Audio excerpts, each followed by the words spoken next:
Y esto llega a ustedes gracias a nuestros amigos de la Estación del Queso, el mejor queso al estilo venezolano. Envíos a todos los Estados Unidos. Escríbenos a través de @laestaciondelqueso.ok. Bienvenidos a nuestros seguidores de A Cuatro Costuras. A partir del día de hoy estaremos presentando para ustedes nuestro más reciente proyecto llamado Más allá del rostro, donde las historias reales toman voz.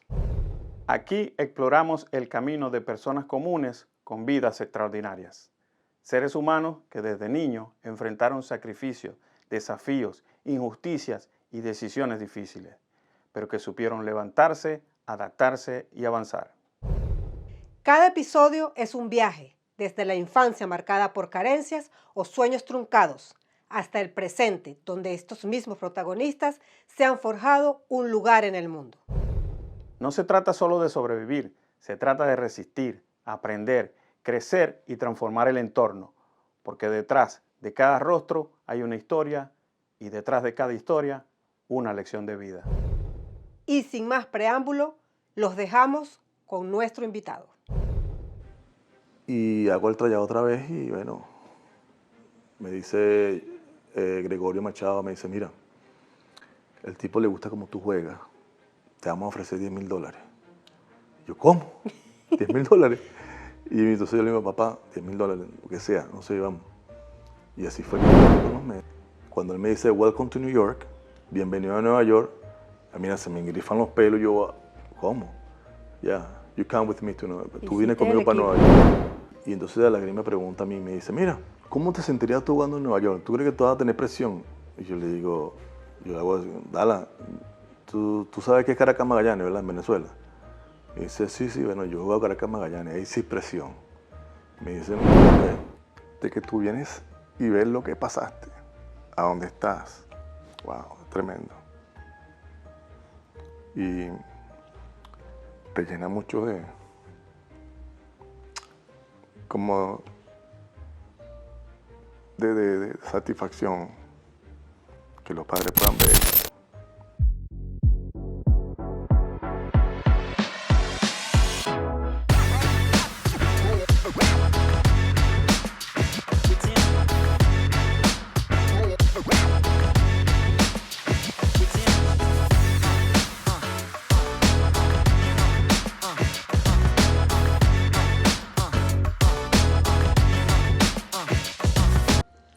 Nuestro invitado de hoy es un beisbolista venezolano conocido por su versatilidad en el infielder.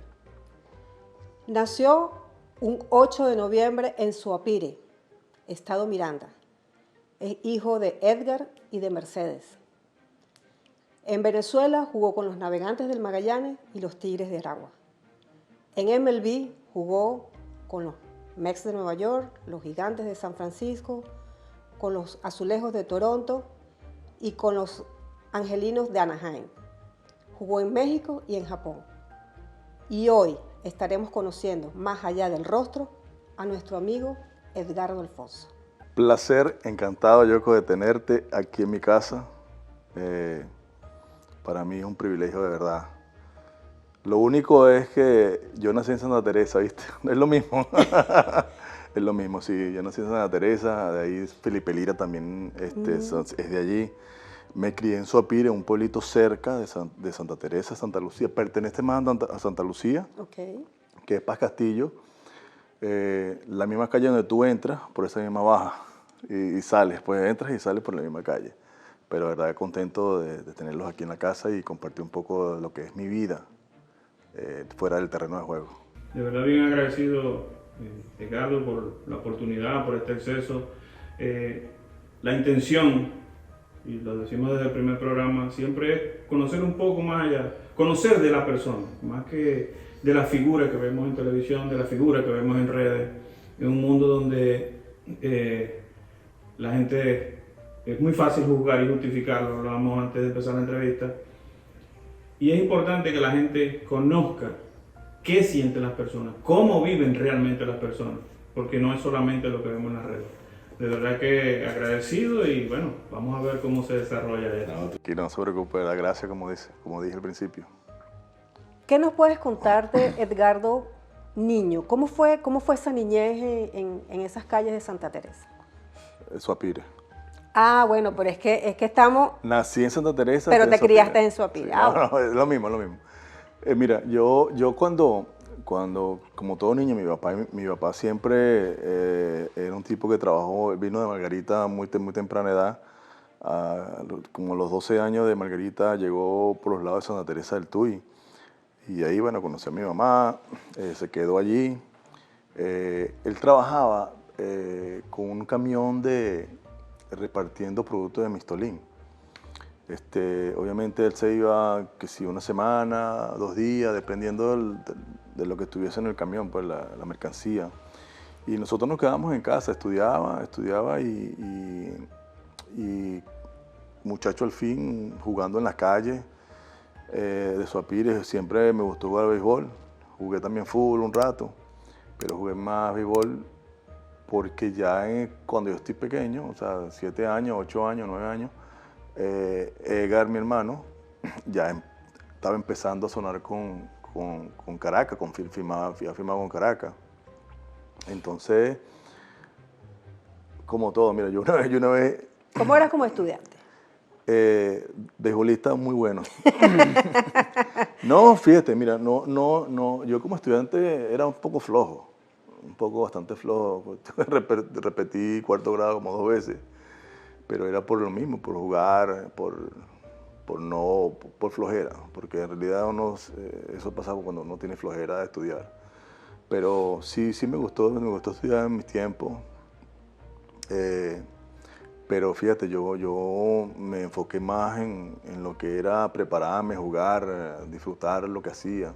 Tú sabes que una vez yo, pequeño, con 2 amigos más, fuimos a la parte del río, que es la quebrada allá del Suapire, y empezamos a comer hay unas pepas de jabillo, una mata jabillo, y empezamos a comer, sí, porque nos sabía como almendrón. Almendrón, ajá. Entonces comimos. Y una de las cosas que siempre a esa edad mi mamá siempre me decía, cuidado, usted se va por la quebrada y se baña en la quebrada, porque tú sabes, un muchacho. Puede pasar cualquier cosa. No, y lo que pasa es que a uno, como que le dicen, no lo hagas, y uno más rápido lo hace. Entonces nos fuimos con mi amigo, los amigos, comimos almendrón, nos hartamos, como se dice. Y cuando estamos en la casa, bueno, ya en la tarde me empieza como un dolor de barriga. Me empieza a molestar la barriga. Y ¿qué será eso? Y empiezo a vomitar y mi mamá se extraña.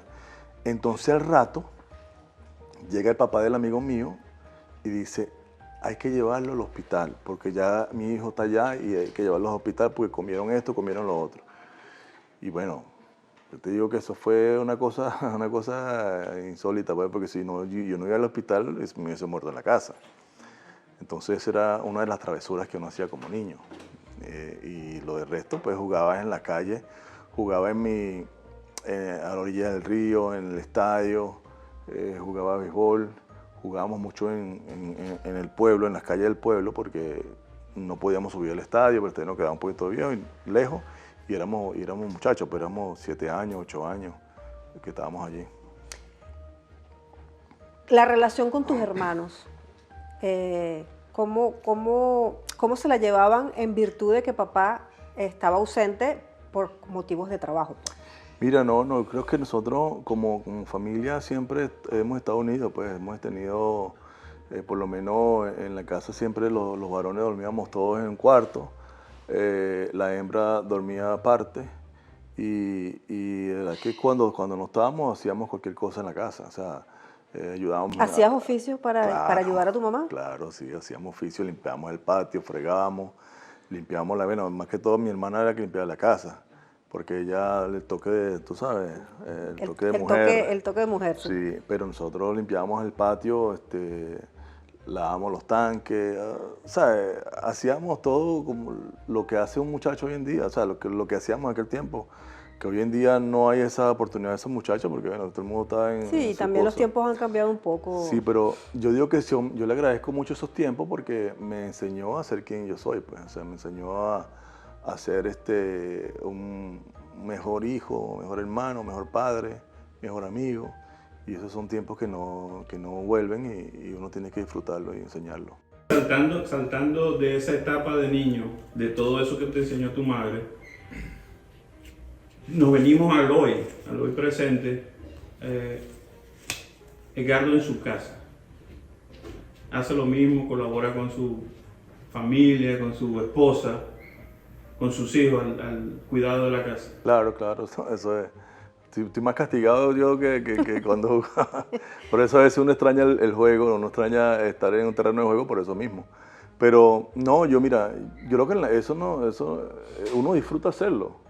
O sea, yo por lo menos con mi esposa, yo tengo 2 hijos varones, tenemos 2 varones que ya unos tarajallos, ¿no? 2 niños, para ellos son sus niños, pero ya son Sí, unos niños grandes. Son unos grandes, sí. Pero fíjate, y a veces, por lo menos ayer yo limpié la casa. O sea, me puse a pasar coleto, a limpiar y a tener tratar de mantener la casa como le gusta a mi esposa porque no se sentía bien. Y esas son las cosas que uno tiene que, como dice, sacar la casta de lo que uno aprendió. Y bueno, mi esposa es una que le gusta tener la casa limpia y entonces uno trata de hacer lo mejor posible para que ese rol se mantenga en la casa.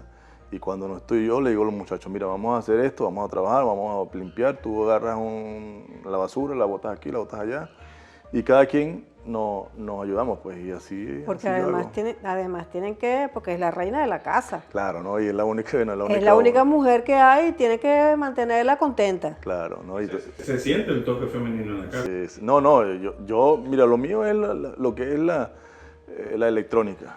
Yo el televisor, todas las cosas las hago yo, todo eso me gusta comprarlo, pero lo que es el toque del ambiente de la casa, mi esposa le gusta. A ella le gusta la mata, le gusta el verde dentro de la casa, como le da vida. Tenemos dos perritas aquí en la casa, tenemos un lorito. No tenemos más nada porque ya le dije no queremos más nada, porque si no ella quería comprar era un hurón, un ferret también, y él no, ya basta, porque imagínate, vamos a tener aquí un zoológico. Edgardo, si te nombro a Rafael Marín, ¿qué significó ese señor en tu vida? Wow. Rafael Marín, hablando de las calles de Suapire, el señor Rafael Marín fue, yo creo que uno de esos scouts que la gente no reconoce. Anónimos. Que la gente no reconoce. Y fue el que nos vio nosotros en Suapire. El señor vivía 2 casas de la mía. Y como siempre nos veía jugando en la calle, él un día dijo que quería hacer un equipo. Y dieron la oportunidad a nosotros y empezó a recoger colaboraciones para hacer camisas blancas y mandarla a timbrar con el equipo Los Indios de Suapire, imagínate. Y wow, es que son etapas que uno agradece mucho, y ese fue uno de los principios míos que nos dio a conocer a nosotros en Suapire, que hicimos ese equipo y íbamos a jugar con los pueblos del lado, y nos dio la oportunidad de salir a Santa Lucía a representar para Castillo, y de ahí, bueno, en adelante ya uno empezó su camino, pero fíjate que el que empezó todo, yo diría que esa chispa, el que prendió esa chispa en nosotros fue el señor Rafael Marín, el cual siempre yo le agradecí mucho y estuvo muy contento cuando yo fui medio profesional. Ahora bien, siempre dices que tu ejemplo es Edgar, ampliamente conocido por todos nosotros y muy querido también. ¿Cómo inicias tú esa carrera a firmar hacia el profesional? Mira, bueno, Edgar fue el que abrió la puerta en la casa. Él abrió la puerta a nosotros. Perdona que te interrumpa, ¿algún familiar de ustedes? No, nadie. ¿Y de dónde sale eso? Bueno, es una pregunta que siempre nos hacemos nosotros Ni en los antepasados. Cuando estamos en la casa, no, mi papá nunca jugó pelota. Inclusive a mi papá no le gustaba que yo jugara pelota. Porque no, que tienes que trabajar, tienes que estudiar, tienes que prepararte. Pero él nunca quiso, o sea, en ese tiempo, nunca quiso que yo jugara pelota, jugara béisbol. Entonces, cuando él está en Ocumare, en el Tuy, representando a Miranda en un campeonato junior, que quedaron campeón ese año, estaba Marcos Davalillo, había unos cuantos allí que firmaron al profesional. Nosotros vamos a un juego, yo pequeñito, me gustaba, pues, imagínate. Él jugaba tercera base con Miranda. Le dice Pompeyo Davalillo que le gustaría verlo para ver si lo puede firmar. Le hace el tryout y le ofrece un contrato con, en aquel tiempo, los Angelinos de California, que es Anaheim ahora. Y cuando él firma, bueno, ya tú sabes... Se prendieron las alarmas en la casa. Todo el mundo contento, inclusive me recuerdo cuando la primera vez que lo fuimos a llevar al aeropuerto, mi papá tenía un camión, ¿verdad? Pero no podíamos usar ese camión, se le pidió un carro prestado a un vecino ya, y nos vamos todos al aeropuerto a despedir a mi hermano. Y cuando se va, bueno, aquello fue... El llanto. Horrible. Me acuerdo que nosotros los tres dormíamos en el mismo cuarto, y ahora estaba no estaba la cama de Edgar, y mi hermano y Rob y yo nos veíamos la cara y nos empezábamos a llorar.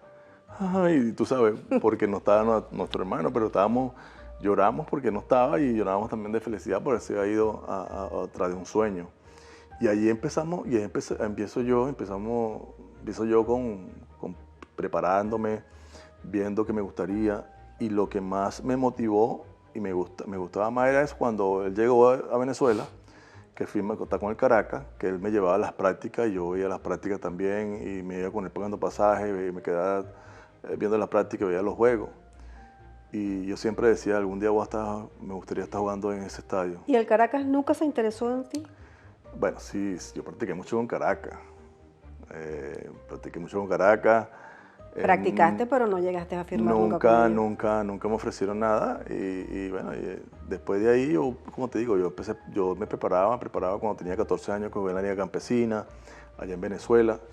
Jugaba con gente de experiencia, gente ya mayores, y yo sobresalí en todo eso, jugando sobre esto. Después, mira lo que me pasó a mí una vez, ya cuando tenía 16 años, que los scouts querían, oye, se escuchaba el hermano de Edgar Alfonso, el hermano de Carlos Quintana, y así estábamos, ¿no? Hubo un nacional juvenil en Barcelona, donde todos los scouts iban allá, y obviamente, bueno, le habían dicho a Edgar, mira, vamos a ver a tu hermano, ojalá que tú sabes. Y yo pidiéndole a Dios que tenga una buena participación en ese nacional juvenil. Nos quedamos allá y mira, se orestó, y yo te diría que fue uno de los peores nacionales que yo tenía en mi vida. A los 16 años. Me frustré completamente cuando le dijeron los scouts, no era lo que estábamos esperando, no lució como tenía que lucir. Y cuando ella me dice eso, y yo sabía que yo no había lucido bien, mira, yo me frustré y voy a estudiar otra vez, voy a estudiar, y ya voy al liceo, buscarme el horario y todas las cosas. Entonces, mira, y mi papá y mi mamá, bueno, ya, ¿qué vas a hacer? Estudia. Y yo, wow. ¿Y en qué momento vuelves a retomar? Voy a eso. Voy y le digo yo, bueno, voy a estudiar, fui a buscar el calendario al liceo, y en Santa Lucía, por cierto. Entonces, cuando vengo para la casa, que ya faltan como 15 días para empezar la escuela, Edgar me dice, mira, Gregorio Machado te quiere ver en Valencia. Él me dijo que te quería ver, que está el jefe de él aquí, y ya yo había hecho varios trayados. O sea, yo había hecho trayados con todo el mundo. Y la gente me decía, todo era negativo. No, lo lindo era que decían, oye, me gusta, oye, tienes un me gusta, yo te llamo después, me gusta, yo te llamo después. Y así todo. Y yo te decía que lucía, después del Nacional me preparé, y bueno, fui con Machado, fui a Valencia con mi papá. Yo le dije, papá, dame la oportunidad otra vez, y vamos a ver qué pasa. Entonces estaba Junior Román, puertorriqueño, que era el jefe de scout en ese momento. Y estaba Rodolfo Hernández, ya había firmado Juan Francisco Castillo, habían firmado 2 o 3 más, que era Rafael Hernández, pero bueno, unos muchachos, César Díaz, también estaba, creo que había firmado también. Entonces yo voy y hago mi trayado. Entonces Machado le dice a mi papá que me quiere ver una vez más, al día siguiente. Y yo le digo, bueno, papá, vámonos para Suapire. Pues nosotros llevamos una arepita, mi mamá siempre nos hacía una arepita porque imagínate, no había plata, no había nada, Claro. eso es como todo. Y comíamos la arepita y nos íbamos para allá. Al día siguiente, papá, vamos a buscar arriba para echar gasolina en el carro y vamos a ver qué hacemos. Pero vamos a regresar. Y mañana yo descansé, vamos al día siguiente y hago el trayado otra vez y bueno, me dice Gregorio Machado, me dice, mira, el tipo le gusta como tú juegas, te vamos a ofrecer $10.000. Yo, ¿cómo? $10.000. Y entonces yo le digo, papá, $10.000, lo que sea, no sé, vamos. Y así fue que yo firmé con los Mets y después de ahí, bueno, ya la carrera mía fue otra cosa. Pero si te digo que yo me frustré, sí me frustré, como todo. Y a veces tú cuando te frustras no te pones en entiendes. blanco y no sabes, sino que siempre tienes que seguir luchando y luchar hasta lo último. Y eso fue lo que pasó. Hablando de regresaste al bachillerato, ya no dijiste que era buen pelotero como estudiante. Esa época del liceo, siempre esa época del liceo es la que uno, por lo menos a mí me pasó, que quiere salir rápido de ahí, pero cuando sale dice, quisiera volver, hay muchas cosas Pero que dejar. Era Edgardo un enamorado por ese tiempo. No, tú dices chicas, cosas, sí, bueno, en la escuela sí, como todo muchacho, le gustaba una muchacha, pero la muchacha no le paraba a uno, como todo, ¿no? Pero no, nunca... Pero más como que era el amor por el béisbol que por Sí, firmar yo estaba más concentrado en otras cosas, o sea, claro, no te voy a decir que Sí, claro. no le gustaba una muchacha y eso, pero no, era un muchacho al fin, no estaba pendiente de cosas, tú sabes, y aparte no estaba pendiente, la muchacha que me gustaba no me paraba, pues. Había un norte fijado para ti. Bueno, algo por el estilo.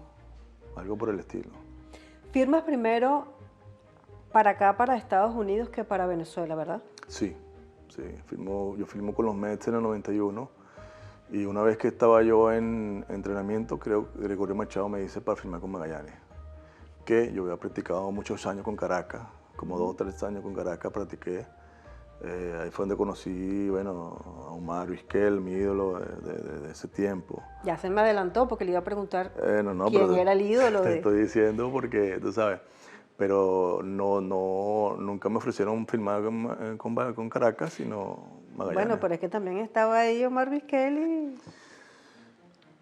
Bueno, sí, pero yo no... Bueno, Omar no jugaba todos los días, pero también novato, ¿sabes? Novato. Yo estoy en entrenamiento, me acuerdo que me dice Machado, oye, quiero que firmes con Magallanes, yo voy a estar con Magallanes para que puedas estar ahí y jugar y eso.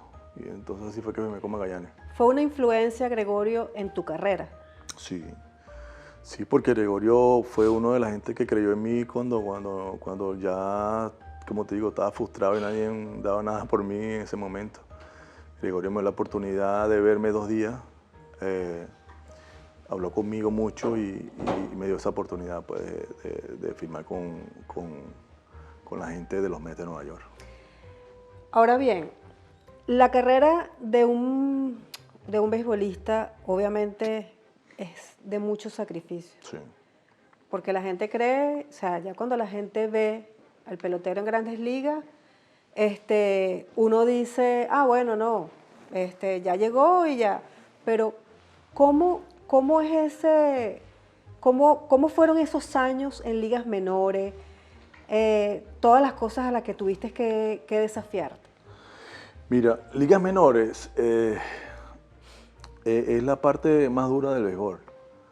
Es la parte que tú te tienes que ser jugador, tienes que ser pelotero, tienes que ser buena persona, tienes que aprender a cómo sobrellevar las cosas, tienes que aprender a cocinar, a lavar tu ropa, a todo. Y eso es una de las partes que yo siempre le agradezco a Dios por darme esa oportunidad de aprender.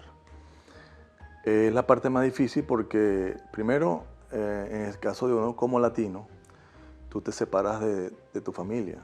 O sea, te separas de tu mamá, ya no vas por un nacional de 15 días, te vas a ir meses y no es que vas a agarrar un autobús y te vas a ir para tu casa, pues estás muy lejos de tu casa. Te da ese, como te digo, es duro porque nunca había estado tan fuera.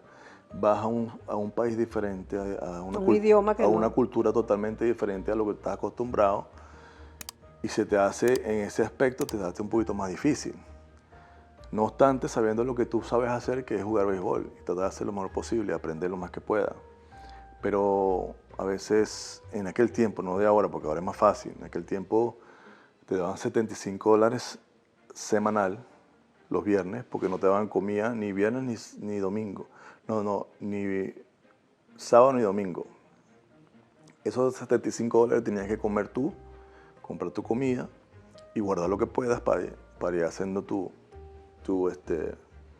pote, como quien dice, ¿no? Y tenías que pagar clubhouse, tenías que, tú sabes, todo lo que implica todo lo que estar. implica, sí, todo lo que es el beneficio, la comodidad en una organización como tal. Sí, porque lo que la gente no entiende es que esos $10,000 que te dieron fue solo un bono por haber firmado. Ahora viene un sueldo que en ligas menores, aun cuando es AAA, es muy bajo para vivir realmente. Sí. O sea, tienes que ahorrar mucho, tienes que sacrificar muchas cosas. Claro. Se hace difícil, ¿sabes por qué? Porque tú sabes, tú tienes familia, ¿verdad? Tú tienes tu mamá, tú quieres mandarle algo a tu mamá, no haya cómo hacer. No tienes teléfono, tienes que buscar la forma de cómo buscar de hablar con ellos. Tienes que guardar para comprar los guantines, porque en ese tiempo tú no tenías gente ni nada, tus zapatos. Comprar cualquier cosa que es para ti, para tu uso, ropa, obviamente. Y no te daba, los números nunca te dieron a eso en ligas menores. A mí me empezó a mejorar fue cuando ya estaba en AA.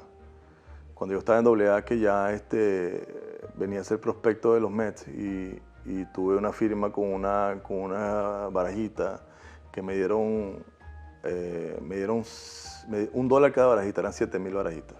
O sea, Que tenía que firmar. pero valía la pena. Valió la pena, ¿no? Y tú sabes qué pasa, que lo tuve que hacer en menos de 15 días. Wow.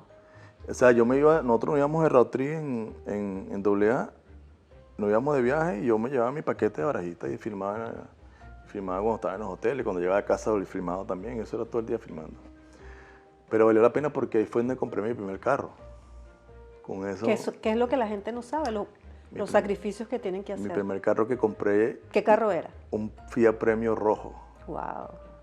Le faltaba la mica izquierda de atrás. Y era un carro usado. Y era usado, claro. Y era de cambio. Y no sabía manejar de cambio. Yo no sabía manejar de cambio. Y ese era el carro que yo tenía para ir para Valencia y venir. Y eso fue otra cosa, que yo iba para Valencia y después luego me venía para mi casa. O sea, casi 2 horas para allá y que 2 horas para acá. Y llegaba de madrugada a la casa y al día siguiente lo mismo, pues, para Valencia otra vez. ¿Y cómo hiciste para aprender a manejar y trasladarte en ese momento para ir al estadio? No, bueno, yo tuve que aprender a manejar por Suapire. Por Suapire tuve que aprender a manejar y después ya una vez que estaba listo, ya le dije a mi papá, mira, yo me voy a ir manejando para allá. Siempre papá presente. Sí, mi papá siempre ha estado presente en todo lo que uno hacía y sí me apoyó en todo lo que yo hice. Él se sacrificaba mucho para que nosotros estuviéramos bien. Yo tuve la oportunidad de compartir mi primer sprint training como umpire, ¿no?, con un grupo de jugadores en el campo de entrenamiento de Toronto. Recuerdo que uno de esos muchachos, casi todos jugaban para Lara, pero uno de esos muchachos yo lo conozco desde la infancia, de la niñez, buena relación con su familia y todo. Eran otros tiempos, la tecnología no era lo que es hoy en día, la facilidad que hay hoy en día. Y recuerdo que ese muchacho, su distracción era un Discman. O sea, era ponerle, ya no era el cassette, ahora era el disco compacto, que lo ponía ahí y escuchar música. Ese era su escape, su forma de relajarse, porque no podía hablar con su padre todos los días, pues tenía que comprar una tarjeta y la tarjeta no tenía para comprar tarjeta todos los días. Y ese muchacho se le perdió el Discman. Y lloró. O O sea, porque era su forma de relajarse, de escapar de la presión que tienen todo el día. Porque no es solamente, no, yo quiero que mi hijo sea profesional, porque yo voy a firmar profesional, pero la gente realmente no tiene idea de lo que es ser un profesional, llámese en el béisbol o en cualquier deporte. Lo que eso, la presión que eso ejerce, la responsabilidad que tú tienes. Mira, tú sabes que como el muchacho se compró el Discman, yo me compré el Nintendo que estaba en aquel tiempo, y una de las cosas que yo ahorraba plata era para comprar el Nintendo, porque eso es lo que estaba pegado en ese tiempo. Ese es como ahorita El Play. el PlayStation ese que hay, no sé, que mi hijo siempre juega. Y uno ve esos tiempos y wow, la verdad que, oye, cómo pasa el tiempo, cómo evolucionan las cosas. Y tú sabes lo que pasa con el béisbol, que es una competencia tan grande, porque tú tienes gente que están tras tuyo también buscando esa posición. Y la competencia es brutal, que tú tienes que estar pendiente de que, oye, hice el trabajo bien, pero que él también lo hizo, y qué irá a pasar mañana, porque es que él no sabe si me van a mandar para esta liga o para la otra. Y ahí es donde viene eso que tú estás diciendo, que tú tienes que relajarte, escuchar la música y tratar de poner la mente en blanco, o distraerte haciendo cosas diferentes a lo que es el terreno de juego, porque sabes que mañana vas a estar otra vez peleando lo mismo, y eso es todos los días, todos los días, todos los días. ¿Y si no hablas inglés? Peor que peor. Sí, peor que peor. ¿Quién era tu competencia más cercana, por decirlo así, cuando estabas en ligas menores? Mira, yo estuve un dominicano en ese momento, pero tenía a un chamo que le habían dado, que era el round número 2 de los Mets en ese tiempo, que jugaba shortstop. Pero como te digo, yo tuve la oportunidad de pulirme, como quien dice, con mi hermano que me decía las cosas, me ayudó mucho en ese aspecto. Y también jugaba en la liga campesina que te dije, allá en Venezuela, en Suapire, donde yo soy. De tener gente que me ayudaban y aprender más. Cuando yo llego aquí, que es la competencia con ese muchacho, yo no hablaba inglés, lo que estás hablando, lo que dices es verdad. Yo no tenía, o sea, no tenía conocimiento, porque obviamente los primeros años es difícil. Tú quieres aprender el idioma tan rápido para poderte comunicar y que la gente te tome en cuenta como tal. Yo era como el ejemplo del tipo de liga, el coordinador de infield de ligas menores. Yo era el ejemplo, y él me decía a mí, me decía Fonserelli, me decía él a mí, enseña, pero en inglés, ¿sabes? Enséñale cómo es que esto agarra. Yo no sabía, ¿no? Agarra rolling, me decía, agarra rolling. Entonces yo cuando agarraba rolling me le acomodaba bien y tranquilo tiraba primera. Y él decía, así que tienen que hacer ustedes. Y le decía al tipo ese, el segundo round ese.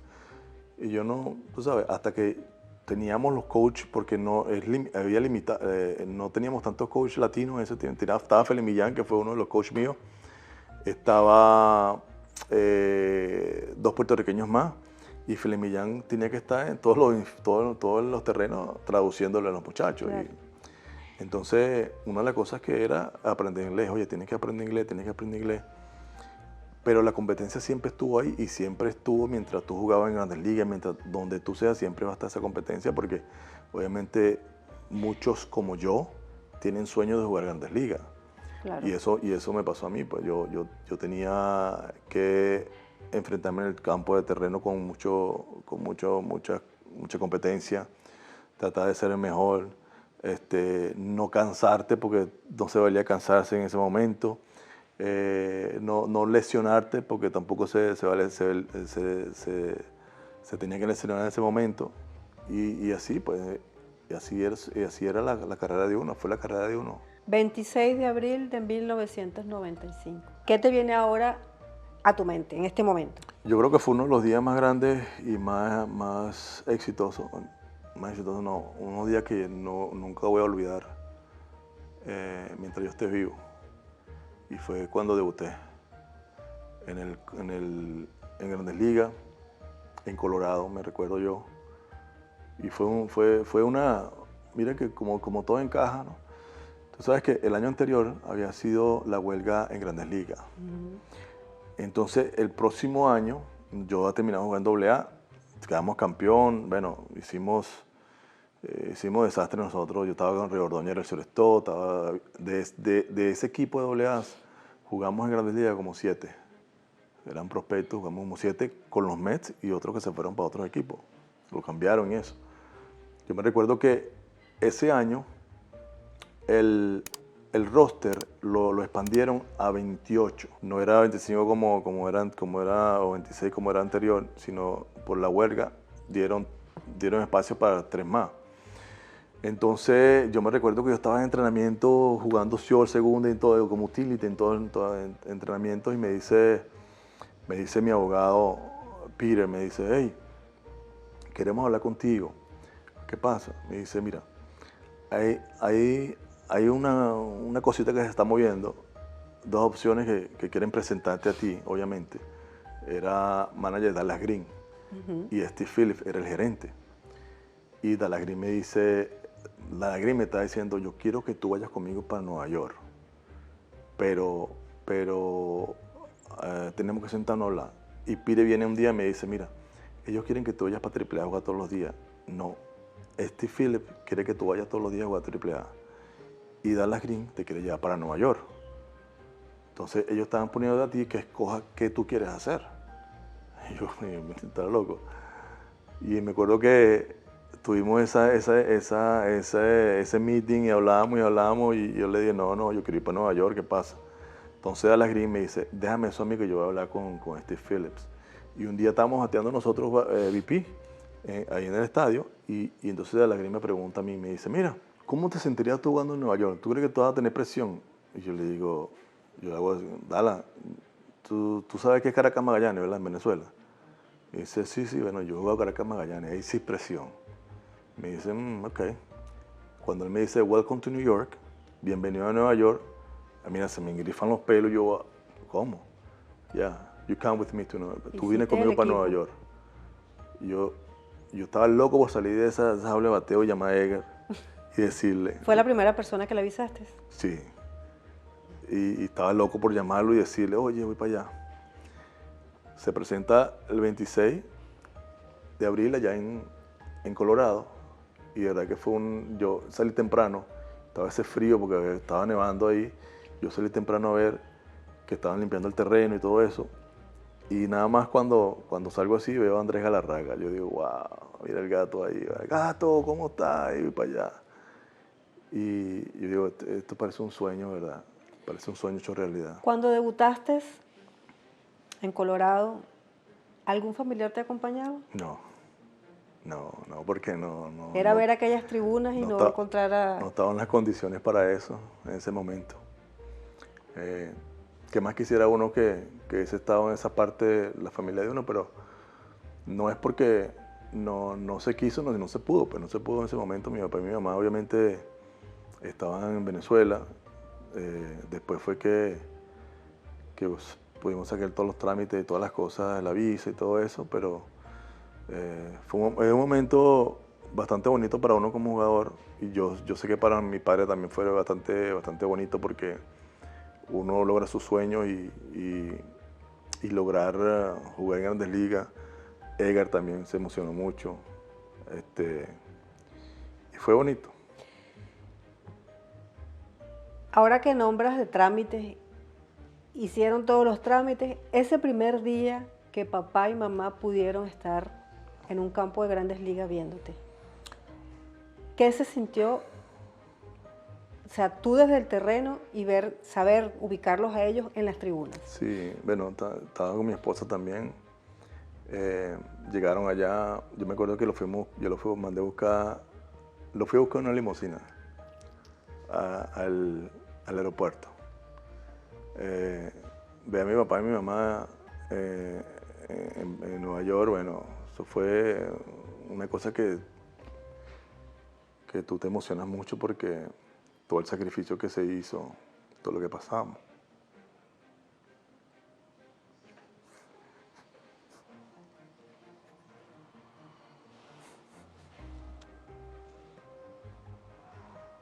Valió la pena. Esa es la mayor recompensa Claro. que uno tiene como hijo, cuando los padres sienten orgullo de que nosotros los hijos y lo estamos haciendo bien. Sí, sí, no, por eso que te digo que es un sentimiento de que tú vienes y ves lo que pasaste, a dónde estás. Wow, es tremendo. Y te llena mucho de, como, de satisfacción que los padres puedan ver eso. ¿Qué significan los MEC para ti?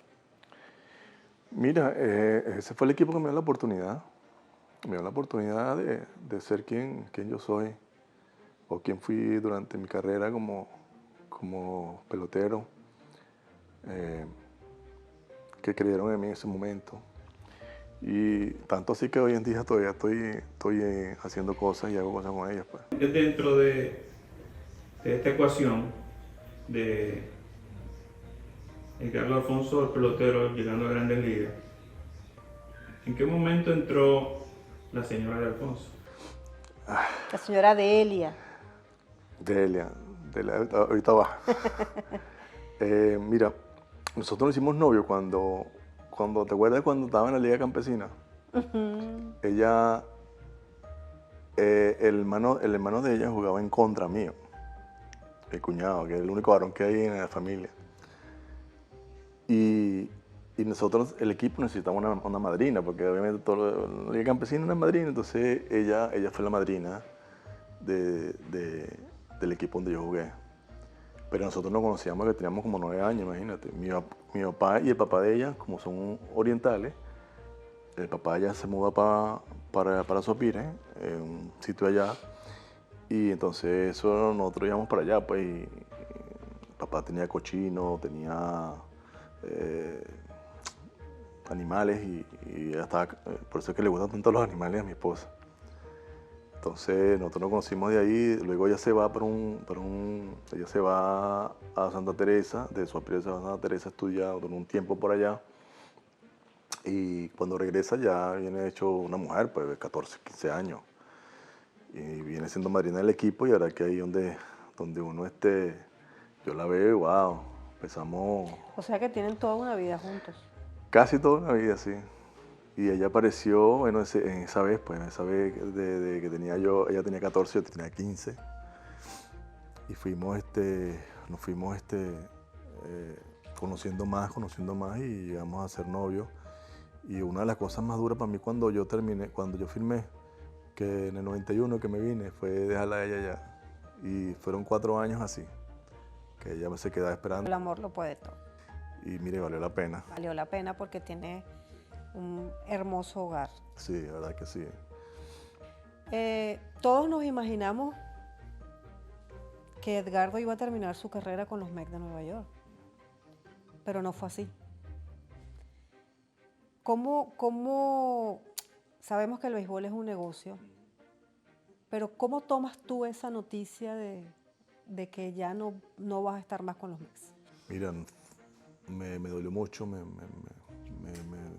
como dicen, me rompió el corazón un momento, porque ya tienes toda una vida en Nueva York, tienes tu familia, tienes tus hijos ahí en Nueva York, tienes los amigos, las personas, y de repente tienes que mudarte. Mira cómo son las cosas. Cuando yo firmé el contrato con los Mets, mi cláusula era que ningún equipo del West Coast, o sea, San Francisco, los Dodgers, San Diego, Oakland, ninguno de esos equipos, porque estaban muy lejos, pues, obviamente. Si yo quería que me cambiara, que se era por un equipo por aquí cerca, central.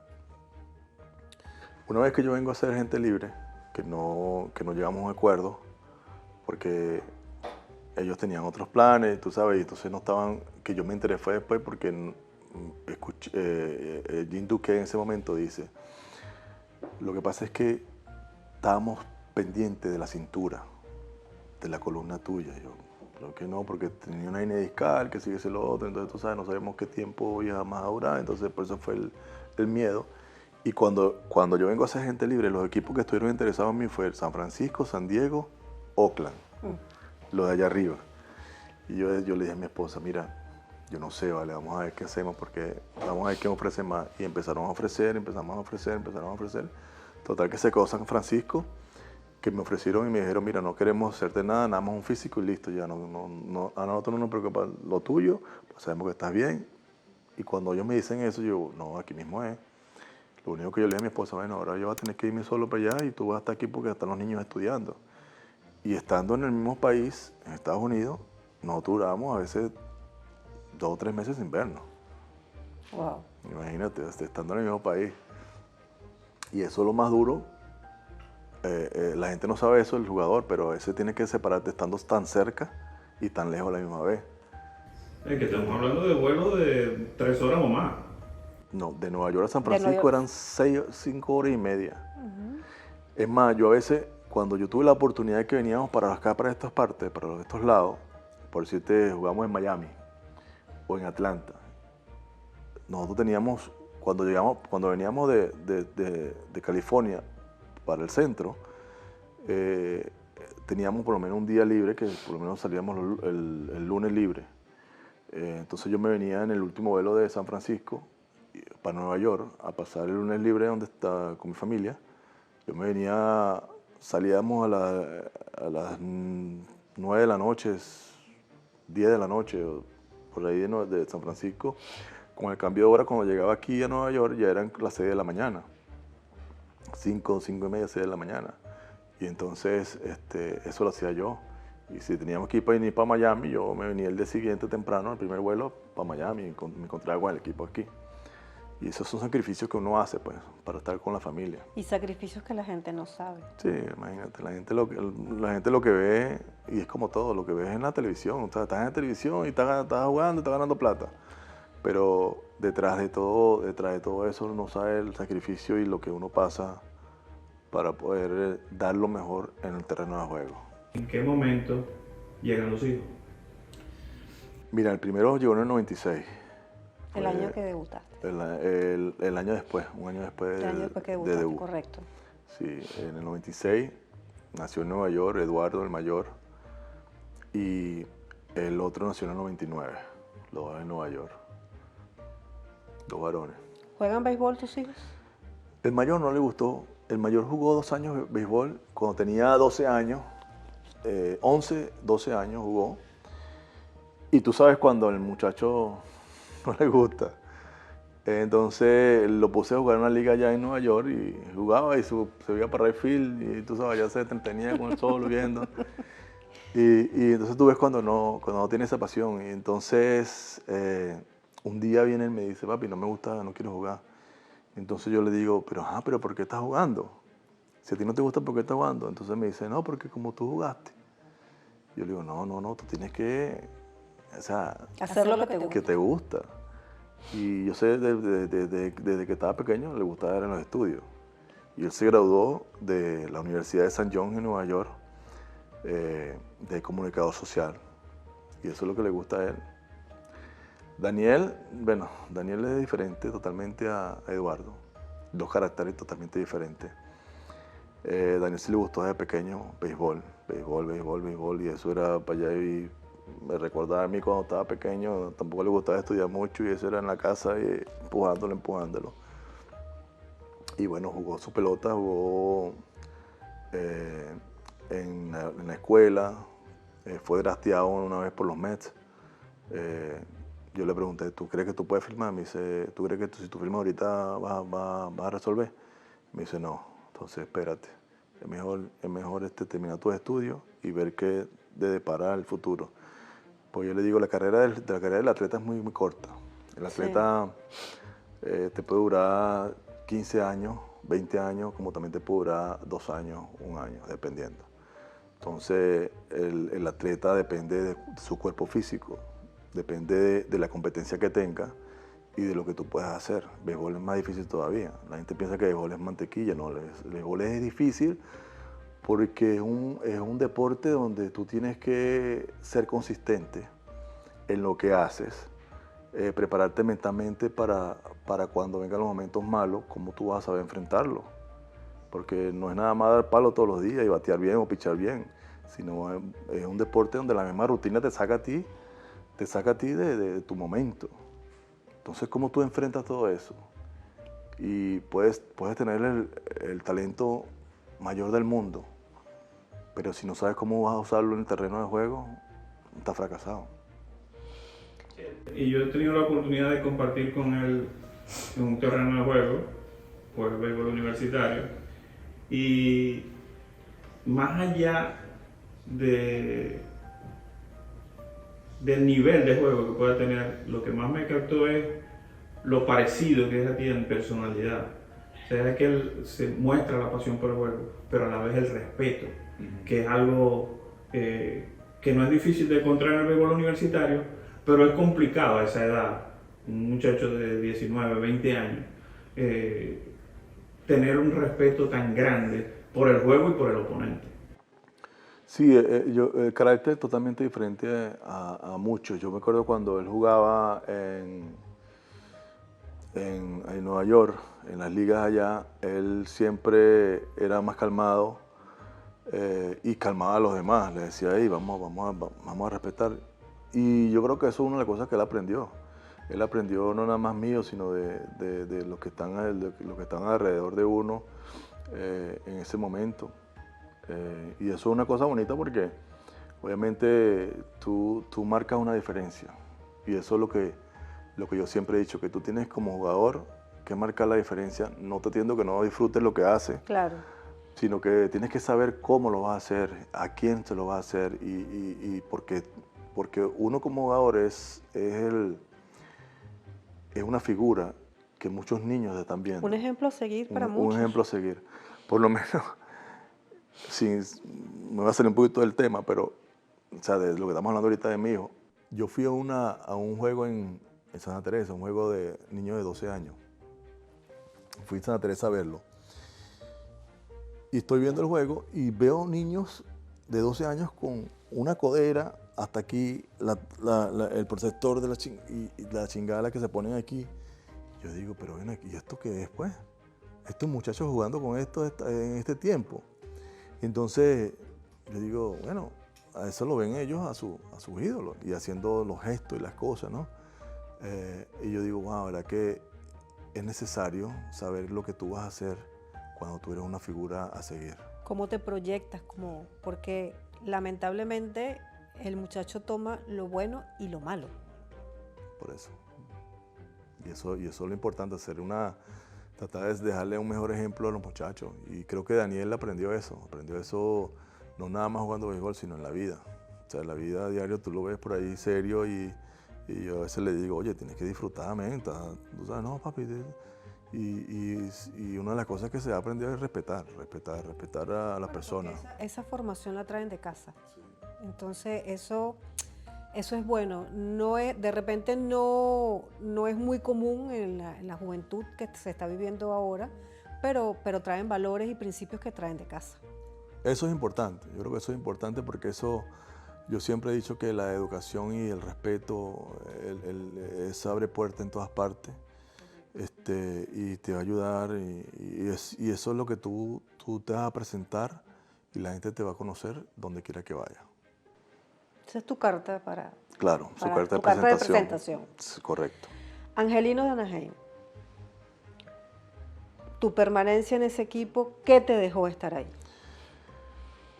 Mira, yo llego a los Angelinos de Anaheim porque ellos querían hacer un cambio conmigo, ellos me querían a mí como tal, y estaba Steve Finley que los Gigantes también querían un center field. Entonces yo digo, bueno, voy a tratar algo diferente, y como me llamaban Garratico ellos y voy para allá, que supuestamente yo iba a ser tercera base de ellos todos los días.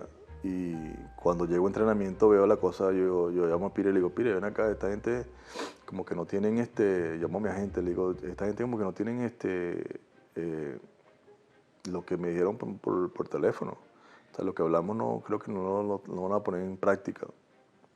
Porque yo estaba viendo a otros chamos todos los días en tercera y yo digo, wow, ¿y para qué me traen a mí para acá? Pues entonces ya estaba ahí, obviamente estaba ahí. Yo agarré creo que, no sé si fueron 80 turnos, menos. Creo que menos 80, algo así, turno agarré yo.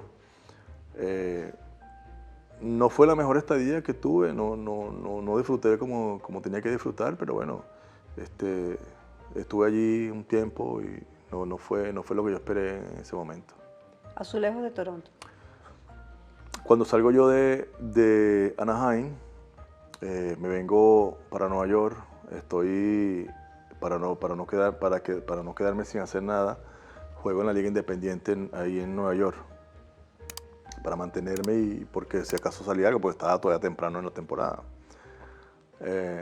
La gente de Azulejos se comunica con Pire y le dice que necesita alguien que juegue en segunda base. Y yo también jugaba segunda base. Entonces me dice, mira, quiero que me dicen ellos, me firman y me mandan para AA, que estaba cerca. Me dice, quiero que estés una semana en AA para que te pongas listo para que subas a otra Grandes Ligas. Y yo empiezo en AA, juego 3 juegos y el cuarto juego me llaman para Grandes Ligas. Yo le digo, pero ven acá, todavía me falta, yo no estoy ready todavía. No, que te necesitan porque viene una serie con Boston y necesitan que tú estés ahí. Y yo, wow, bueno, nada, me voy para Grandes Ligas en Toronto. Me recuerdo que jugué segunda, batí creo que de 4-1, hice un par de jugadas en segunda, tú sabes, pero no, tampoco era lo que, tú sabes, no fue mucho lo que esperaron ellos, porque no empecé bateando como era, y obviamente la división que estamos jugando era la división de ellos y no esperaron mucho, pues. Entonces me dijeron, mira, yo creo que no estás ready, que sí, yo, tranquilo. Y entonces ahí jugué como 3 semanas nada más. Ahora bien, nos vamos a Venezuela. En Venezuela, toda tu carrera la estuviste con Navegantes del Magallanes. Pues, compañero, ¿con quién te sentiste identificado desde el primer momento que llegaste a Magallanes? ¿Y qué pelotero hiciste una dupla que dices, wow, esa fue la que... Mira, yo cuando llego a Magallanes, creo que fue en el 92, 93, tenía mi FIA Premio, que yo llegaba allá y me iba... a mí el que me tendieron la mano en ese momento fueron 2 personas, que era Edgar Naveda. El primo. El primo Naveda y Clemente Álvarez. Clemente para mí fue ellos dos fueron parte fundamental en mi desarrollo en Venezuela. ¿Por qué? Porque ellos me tomaron en sus brazos y me ayudaron pues, en mi principio. Clemente, me recuerdo que él estaba con su esposa y tenía su niña pequeña, Arely, y yo no tenía dónde quedarme. Yo me iba para Sapire todos los días después del juego y ellos veían eso y Clemente un día me dice, pero Gallo, ven acá, ¿cómo tú te vas a ir manejando? Pues no tengo dónde quedarme y tú sabes que en Magallanes no vas a pagar porque, obviamente. Entonces él me dijo, quédate conmigo en el apartamento. Hasta que te quedes unos días aquí, después estás con el primo y así estamos. Y para mí eso fue algo que yo siempre le agradezco a Clemente y a la esposa por eso. Por dejarme quedarme con ellos en ese momento. Y también el primo Naveda, que también cuando él como era de punto fijo, también tenía su cuarto alquilado y a veces me daba quedar con él también allá. Ese fue en el principio. Después ya cuando yo vengo a jugar Grandes Ligas, que obviamente me da mi apartamento, me da mis comodidades, es diferente. La época mía era la época de Eddie Díaz. Estábamos Eddie Díaz, estaba Richard Hidalgo, estaba Melvin. Obviamente con Richard uno comparte más porque somos sí, y sabemos de dónde venimos, pues.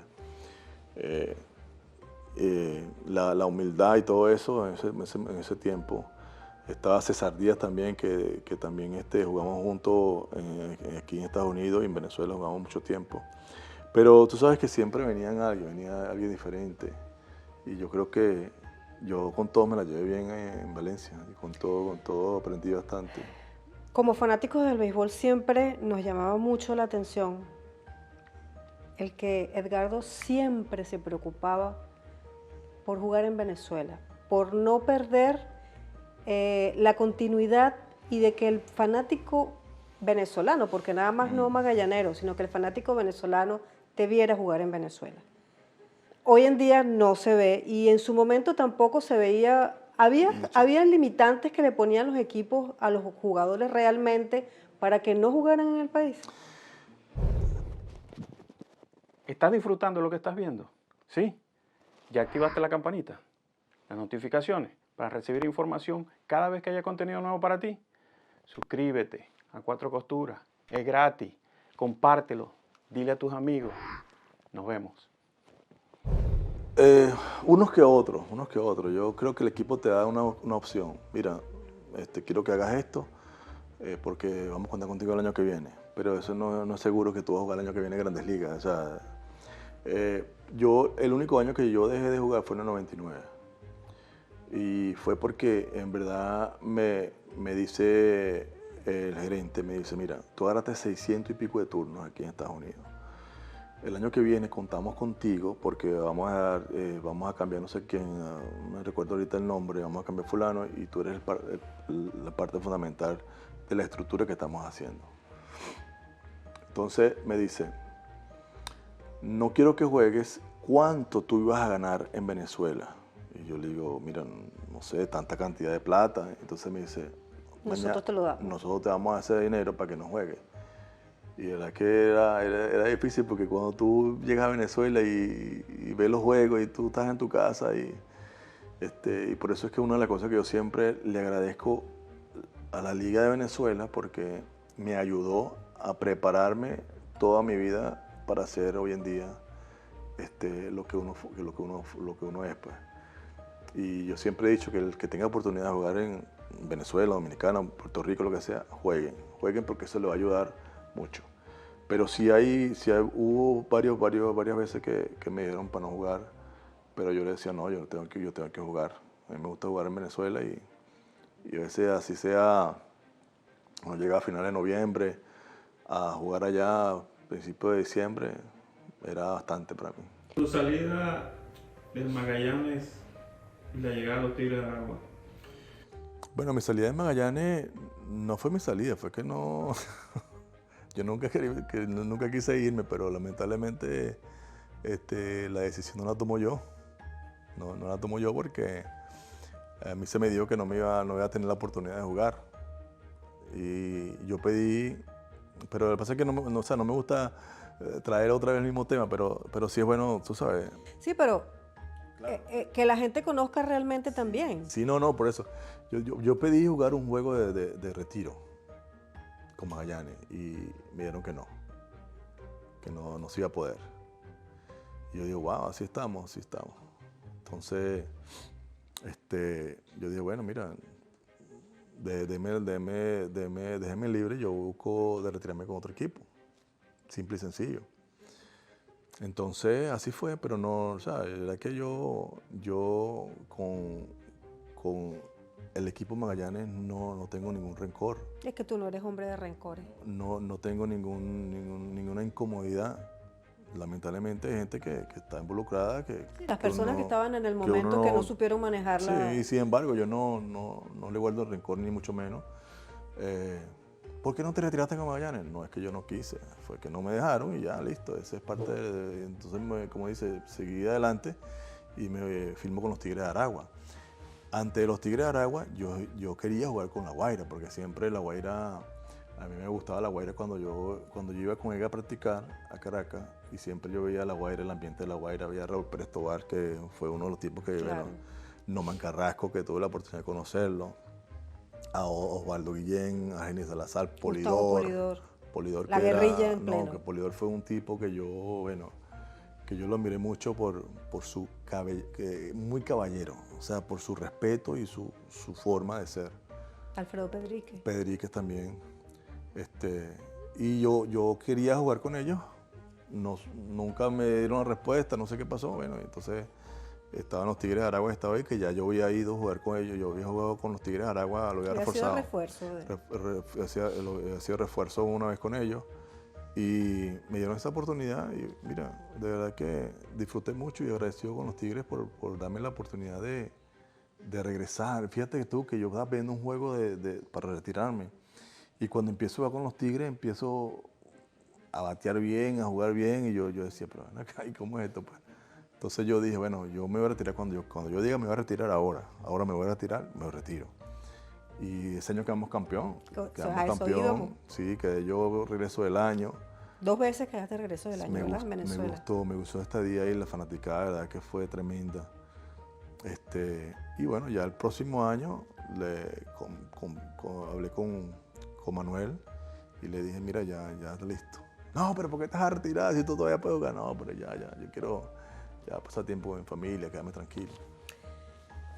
Cuando un jugador activo decide retirarse, ¿es una decisión personal o es una decisión familiar? Las dos cosas. Yo creo que las dos cosas vienen a ser una sola. En lo personal, porque ya tú quieres pasar tiempo con tu familia. Ya tu familia te dio la oportunidad de que hicieras lo que quisieras. Ahora necesitamos que estés con nosotros. Entonces, es una de las cosas más difíciles que hay para un atleta cuando tú dices que tú sabes que va a ser tu último día como atleta profesional. Y ya mañana no vas a tener que levantarte y ir al estadio a estar pendiente de la hora, a qué hora vas a comer, a qué hora vas a salir, a qué hora vas a entrar, nada de eso. Entonces, eso es lo más difícil que hay. ¿Qué recuerdas de ese último juego? Wow, bueno. El umpire de plata, ¿no? Ni sabía yo que era Jairo el umpire de plata, ni me acordaba. Pero ese juego cuando yo llegué, mira, yo llegué triste y emocionado a la vez. Porque triste porque se acaba una etapa en mi vida y emocionado porque empieza otra etapa en mi vida. Cuando yo veo a mi mamá y mi papá en el terreno de juego, cuando lo veo sentado ahí arriba, que yo vengo caminando y lo veo que están llorando, wow. Para mí fue que me dan una camisa del Magallanes. Porque fue contra tu ex equipo. Sí. Y yo tuve la oportunidad de expresarte las palabras de los umpires hacia Edgardo Alfonso, uno de los peloteros más respetados por todos los umpires en Venezuela. Sí, fíjate, cuando Jairo me hace ese comentario, yo no caía en lo que estaba pasando. Y después fue que me di cuenta, wow, ¿verdad? Buenas palabras, bonitas palabras, que yo nunca pensé eso, pues de un umpire que me hiciera eso. Cuando salen la gente del Magallanes que viene Andy y Richard a darme la camisa, que yo veo a los muchachos de Magallanes, yo estaba aguantando las ganas de no llorar, de no, aguántate, pero ya cuando yo veo a mi papá y mi mamá y veo a mi hermano que viene, y wow, eso fue... Fue un momento privilegiado para muchos. Sí. Porque como cosa de Dios, el presidente de la liga en ese momento, el doctor Grasso, no pudo llegar y me dijo, eres la persona que va a ser la representante de la liga en el retiro de Edgardo Alfonso. Entonces, son cosas que, bueno, Dios obra de una manera muy particular siempre. Estar ahí, no voy a decirte, no, eres mi ídolo, pero siempre te vi, porque realmente llegaste al béisbol casi igual que yo. Imagínate. Yo llegué a la liga en el año 91 y siempre uno sigue a esos jugadores. Obviamente, el principio era Edgar y después llegó el hermano de Edgar. Y ese Edgardo siempre tan amable, tan cortés, siempre con tanta educación y con tanto respeto hacia uno. Entonces, para mí también fue un privilegio haber estado ahí en ese momento y vivirlo contigo y estar de cerca y ver cómo respirabas como para que voy a ser fuerte, pero son momentos bonitos. Sí, era difícil para mí, fue difícil porque, como te digo, toda una carrera, ver la fanaticada, tanto de los Tigres como de Magallanes, ver a familiares allí, ver amigos, ver el otro lado de la acera, ver mis compañeros, mi equipo, ver este lado donde el equipo que me dio la oportunidad de retirarme, Fue bonito y duro, a la vez. Me recuerdo que el día siguiente, cuando estaba en la casa, que me levanto y buscando, ¿qué hora es? Y no, ya era que me retiré porque veo el bolso mío a ti ya tenías que cambiarte el chip completamente y empecé a disfrutar otra vida como tal. ¿Tienes algún hobby particular? Bueno, mi hobby siempre ha sido los caballos. A mí me gustan los caballos de pequeño. Inclusive yo tuve caballos en Venezuela. Lamentablemente con la situación tuvimos que salir de todo eso. Tuve una manga de coleo, tuvimos una finca. Y ese creo que siempre va a ser mi hobby, los animales, el monte. ¿Cómo regresa Edgardo a los Mets de Nueva York? Bueno, fíjate que yo, lo que estamos hablando de ser un buen jugador, también ser una persona que la gente te vea, que ser un buen ejemplo tanto dentro del terreno como fuera del terreno, que te reconozcan por lo que tú haces fuera. Y una de las cosas que yo siempre me interesé en hacer en Nueva York es de ser un buen ciudadano, una buena persona, de compartir con la gente, de siempre representar lo que yo fui. Y eso le gustó siempre a los Mets y me hicieron embajador de ellos por muchos años, representarlo en Nueva York, frente a instituciones, escuelas. Algo que tuviese que ver con los Mets, ellos me enviaban allá y obviamente me tenían mi pago, tú sabes. Y empecé así con ellos hasta que una vez escuché un problema de un muchacho que estaba en ligas menores, por cierto, de Charallave, que se metió en un problema, creo que tuvo un problema en un mercado o una tienda, y me interesó ese caso. Y yo dije, ¿por qué ese muchacho hizo eso? ¿Hubo alguien que lo guió? ¿No hubo alguien que lo guió? Habiendo los coaches latinos en la organización. Y un día le digo yo al dueño, le digo, mira, yo quiero trabajar, yo quiero coachar con los Mets. ¿Por qué? Porque yo creo que me gustaría ayudar a los muchachos que están empezando. Y así fue que yo empecé a trabajar con los Mets. Empecé hablando con los muchachos, más que todos los latinos, y expresarle a ellos, porque yo también pasé por eso, ¿entiendes? Yo pasé de novato hasta llegar a Grandes Ligas y hoy en día estoy todavía con la organización por eso mismo, y transmitirle ese mensaje a los muchachos. Y eso fue una de las cosas que yo siempre tuve en mente y la verdad que me gustó hacerlo y lo sigo haciendo. Tu paso por el béisbol asiático, por Japón. Oh, sí, mira, tú sabes que eso fue una de las metas que yo siempre, porque en el 2000, nosotros vimos el año 2000, nosotros vimos una serie en Tokio, Japón, los Cubs y los Mets, abrimos la serie allá. Y me gustó el ambiente, me gustó la fanaticada, me gustó todo lo que se expresaba en ese momento. Por cierto, estaba Petaguine me regaló 2 bates en ese tiempo. Petaguine era una de las figuras, claro, con los Tokyo Giants en ese momento. Y cuando terminé de jugar, que precisamente el año que quedé, regreso del año con Aragua, ese año voy para Japón, porque yo le había dicho, Peter, me gustaría jugar en Japón. Y si tengo la oportunidad de jugar en México, también lo haría antes que termine yo, cuelga todos los corotos. Entonces se me abrió esa oportunidad en Japón y me disfruté mucho. Ale Ramírez estaba allá, Ale Ramírez y yo jugamos juntos representando a Miranda, representando a Ocumare, también jugamos con Ocumare. Estaba allá y la verdad que Ale Ramírez es un tipo que en Japón es un ídolo. Bueno, sí. De hecho, está en el Hall de la Fama japonés. O sea, que sabes que los japoneses son muy regionalistas. Son muy recelosos en su... Sí, son muy regionalistas. Se parecen a los maracuchos. Entonces, pero lo de ellos es sí. Y la verdad que el béisbol allá es muy bueno. ¿Cómo vive ¿Cómo se vive en Japón el béisbol? ¿Son No, apáticos? no. Japón ¿No? es totalmente diferente. Eso del primer picheo hasta el último picheo, eso es una algarabía que tú ves los tipos encolbatados, que andan en el metro, que andan... Y eso, o sea, cuando llegan al estadio sacan sus titos, sus trompetas y sus cosas. Y de verdad que es...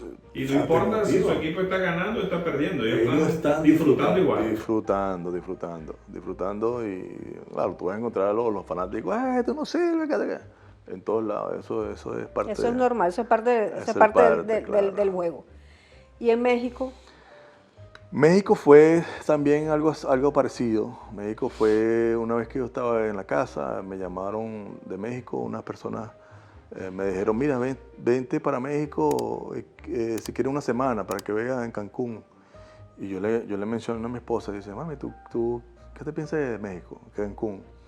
Me dice, bueno, yo Cancún he escuchado que es muy bonito, porque me están ofreciendo ir para allá. Y me dice, sí, me están ofreciendo ir para allá. De repente le digo a ella, y bueno, que ella cuadra, que estuviéramos en la misma página, pues, y hicimos así, me fui para México a jugar con Cancún. Es una pelota totalmente diferente, es una mira totalmente diferente, bueno, y disfruté mucho jugar México también. Me gustó México y la cultura mexicana, inclusive cuando terminé de jugar me quedé unos días en Cancún con mi familia, fueron para allá, mi esposa, mi suegro, mis hijos fueron para allá y pasamos un tiempo bastante bueno. Clásico mundial, representar y tener el nombre de Venezuela en tu pecho. Mira, tú sabes que yo ni siquiera cuando estaba en ligas menores, en Venezuela, en juvenil ni nada de eso, yo tuve la oportunidad de representar a Venezuela una vez que hicieron un Panamericano, creo que en Colombia. Y precisamente y las prácticas eran en el Luis Aparicio, en Maracaibo. Y yo me recuerdo que yo era el shortstop y bateé y jugué y hice todo lo que tenía que hacer allí yo decía, no, yo voy. Pero no me acordaba que el otro chamo era el hijo del manager. Ah, bueno. ya ahí estaba todo Y listo. me sacaron de la selección y de ahí fui para la casa llorando y bueno, devastado completamente. Y era la primera vez que iba a tener la oportunidad de representar a Venezuela.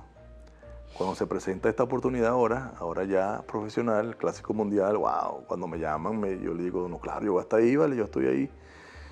Y cuando tú llegamos aquí a Orlando, que tú ves todos esos muchachos y ves el uniforme y ves la Venezuela, wow, tú dices, no, esto es otra cosa.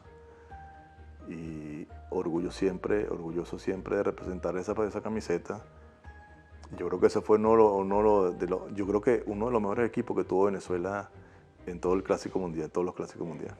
Cuando vas a los números Sí. que pusieron cada uno de todos esos peloteros allí presentes, realmente sí. Bueno, imagínate, y eso para mí fue un placer, de verdad, un orgullo representarlo.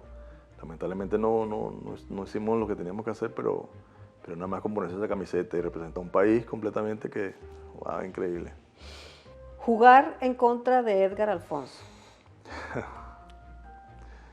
Mira, tú sabes que el gato Yo Ángel, él a veces me manda videos y me mandó un video una vez de una jugada que yo hice, jugando Caracas Magallanes en Caracas, que agarro la pelota, que llega hace el swing y le sale como un ñamiadito por tercera así, y yo vengo corriendo y la pelota se me va para este lado, yo le tiro la mano, ¡pam!, la agarro, y ya una vez que tiro, la tiraba La primera. tengo. La tiraba primera y cuando se acodeaba, yo dije, ¿pero qué hice? Y ese me dolió más a mí que no sé. Pero tú sabes, era el instinto de jugar. Pero yo tuve la oportunidad de jugar contra Edgar en AA. Él estaba con Baltimore y yo estaba con los Mets. Y de verdad que ver a tu hermano, al que te inició, al que te enseñó, verlo allí es otra cosa. Y yo siempre digo que bueno, lo que no hizo Edgar lo pude hacer yo. Y si lo hice yo, es como lo hubiese hecho él. y yo siempre estoy contento y orgulloso de que mi hermano me haya enseñado a mí lo que yo aprendí. Y jugar en contra de él no era nada fácil, ¿no? Porque yo siempre pensaba, ojalá que no le dé por aquí, ojalá que no le dé por aquí, o así, tú sabes. Si tuvieras que decirle ahorita algo a Edgar, ¿qué sería? Wow, no, siempre le digo agradecido. Agradecido porque Edgar no fue un tipo que se puso él primero antes que su familia.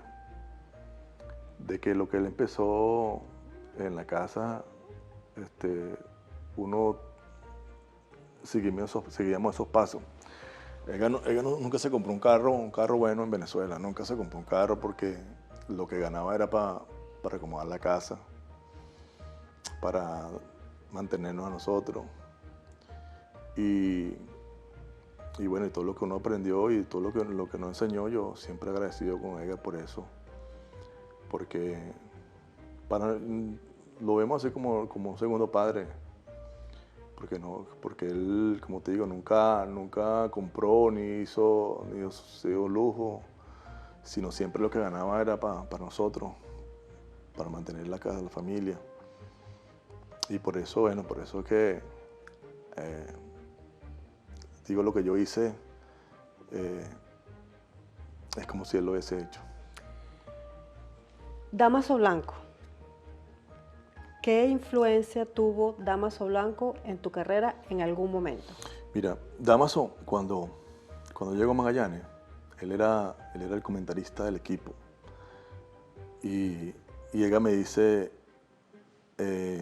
habla con Damaso, trata de hablar con él, que te enseñe en tercera, porque Damaso es fue buen guante en tercera.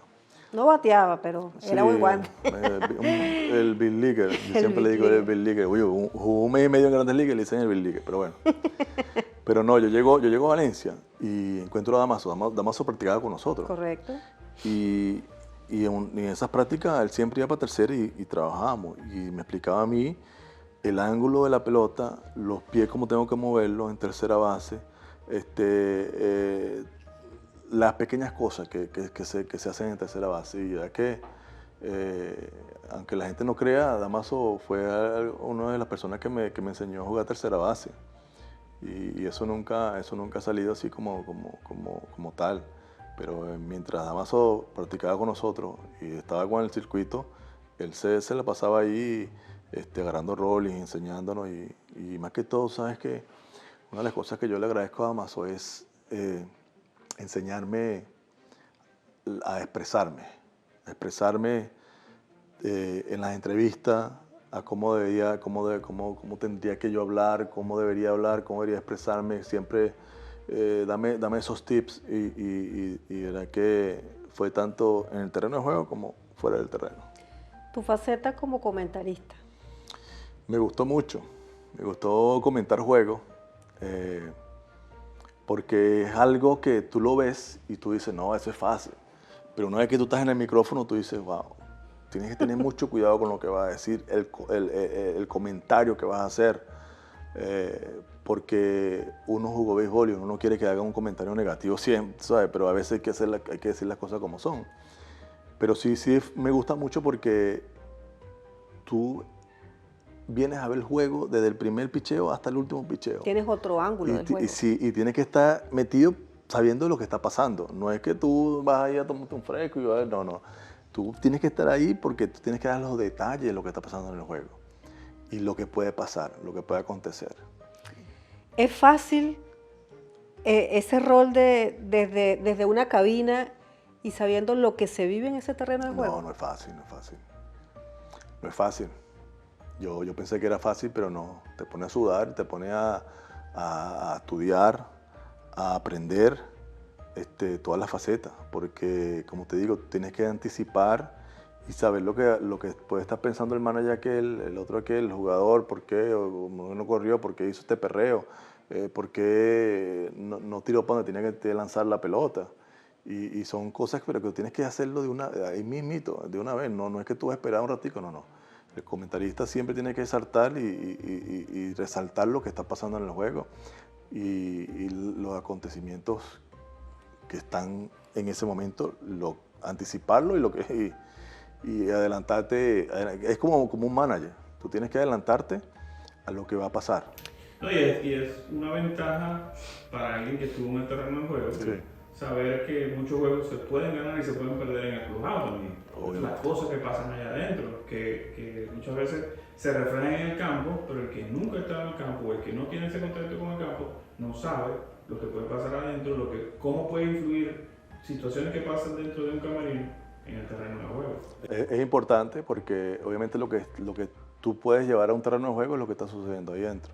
Si tienes problemas, no importa que el béisbol sea un deporte individual, pero el resultado es en conjunto. Porque ha pasado, situaciones han pasado, donde las mismas personas no se llevan dentro del terreno, del clubhouse y en el terreno de juego tienen que tratar de hacer lo mejor posible porque, oye, este es el equipo, a mí no me interesas tú, me interesa el equipo. Y esas cositas hacen una diferencia muy grande, muy grande. Tu experiencia como manager de los Tiburones de La Guaira. Mira, mi experiencia a mí me gustó la experiencia. Creo que al principio cuando César Collins me llama, me dice del proyecto que se estaba haciendo con La Guaira, yo le dije, oye, me gusta. Lo único es que yo le digo, César, porque cuando él me habla de La Guaira, yo le digo, no, pero lo que pasa es que ahí, en La Guaira ahí es muy complicado porque ahí no dura un manager o no dura una persona, ahí 15 días a lo máximo. Entonces cuando él me dice, no, yo voy a tomar la gerencia, obviamente yo le dije, no, vamos a hacer ese proyecto. Y precisamente se habló con Henry y yo fui como bench coach y me gustó porque lo que se hizo fue unir al equipo otra vez en La Guaira. Había muchachos ahí que tenían 5 años que estaban firmados con La Guaira y nunca jugaban. Debutaron fue ese año hace 3 años atrás. Y se hizo una estructura muy bonita. Entonces cuando Henry no logra firmar con La Guaira nuevamente, César me dice a mí, y yo conocí el grupo, yo le digo, no, vamos a meter mano, vamos a ir para allá. La verdad que disfruté mucho del principio, porque la manera de que primer debut mío en Venezuela como manager con el equipo de La Guaira, el cual yo siempre quisiste me estar. gustó, siempre me gustó, y empezar con ellos, bueno, fue bueno. Ya cuando sale César, que ya empiezan los cambios, ya no era tan divertido como yo pensaba que iba a ser. Experiencias de la vida, y si te tocara volver a dirigir en Venezuela, ¿lo pensarías? ¿Estás abierto? No. No, sí me gustaría, pero tengo que ver las condiciones. Obviamente porque Venezuela la liga es bastante te demanda muchas cosas. Entonces me gustaría, no es que te digo que no me gustaría, sí me gustaría, pero tengo que ver las condiciones que se pueden poner. Obviamente, como para uno me gustaría un challenge, un reto nuevamente, teniendo las piezas que uno quiere tener y teniendo el respaldo que uno quiere tener también de la oficina. Y sí me gustaría. ¿Qué tan diferente es esa relación jugador fanático a la del manager fanático? Manager fanático, acuérdate que siempre tú te vas a encontrar muchos managers De tribuna. que te van a decir cómo tienes que hacer las cosas, pero tú los entiendes porque si tú metieras a un fanático un día en un juego y vieras cómo se mueve todo, te aseguro que él nunca va a decir, wow, la verdad que yo no sabía esto. Y igual con los umpires. No, tú sí eres malo. No, espérate. ¿Tú crees que él quiere lucir mal en lo que está haciendo? Nadie quiere lucir mal frente de 20.000, dependiendo de personas ahí. Pero siempre el fanático tienes que darle más explicaciones. Cuando tú eres manager, ¿por qué? Entonces explicarle, mira, no pichó anoche porque ya tenía 2 días lanzando y lanzó 30 picheos y no puede tirar más de 30 por las restricciones que hay hoy en día y todo eso. Ok. Tú sabes, entonces, ¿por qué no trajiste a fulano? No, porque él no puede pichar. Mira, los números de este tipo contra este tipo es mucho mejor. Entonces tú no vas a traer a aquel que le está dando palo, que este tipo le está batiendo bien. O sea, explicarle más o menos esas cosas como manager a un fanático. El béisbol que se juega ahora no es el béisbol con el que tú creciste. ¿Cómo se prepara un jugador que ahora está en otra faceta para adaptarse a esta nueva era del béisbol? Precisamente, hoy en día te preparan y te pueden enseñar más. Hay más facilidad para los jugadores de aprender la nueva era del béisbol con la sabermetría y todas estas cosas, a que antes cuando tú jugabas lo tenías que tener la sabermetría era aquí, tú tenías que tener la sabermetría ahí y ahí te ibas por ahí para abajo. No era fácil, pero yo creo que hoy en día es más fácil para un jugador adaptarse a este tiempo que antes, porque hoy en día es más fácil en el sentido de que tienes toda la información, tienes, empezando por lo del clubhouse, tú tienes en el clubhouse, tienes un chef que te va a cocinar, que te va a preparar lo que tú quieres, tienes un nutricionista que te va a preparar, te va a acondicionar todo lo que tú quieres, tienes un tipo, un strength conditioning, y tienes toda esa facilidad, tienes un tipo que te va a tirar que te va a tirar BP, puedes batear, te puede dar los ángulos de los swings tuyos, te puede dar la potencia de todas estas cosas que tú puedes trabajar. Si no le estás dando bien a la pelota, qué es lo que tienes que moverte en la parte mecánica tuya como bateador.